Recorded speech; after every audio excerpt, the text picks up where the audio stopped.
Welcome to the Slop Temple. We pray this video helps. You begin by narrowing who sees your ad and what they see. Focus on 1 to 3 tightly defined audiences so the algorithm learns fast. Once done, have 3 to 5 vertical creatives ready, 15 to 30 seconds each, so you can rotate immediately.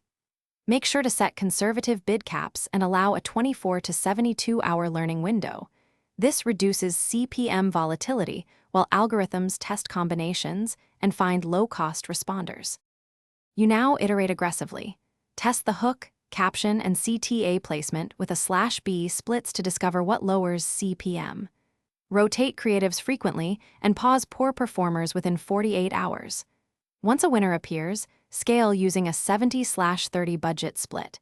Increase the winner by 70% while keeping 30% to monitor new tests. Make sure to use automated placements for reach, but exclude clearly expensive slots to keep CPM down. You finish by scaling carefully and watching metrics that matter: CTR, frequency, and cost per acquisition. Increase budgets by 20 to 30% daily to prevent sudden CPM hikes, and make sure to refresh creatives every 1 to 2 weeks so ad fatigue doesn't inflate costs. If CPM climbs, revert to the last stable setup, swap in new creatives, or tighten the audience. This troubleshooting step usually restores low CPM quickly. Thanks for watching. Consider subscribing if we helped you.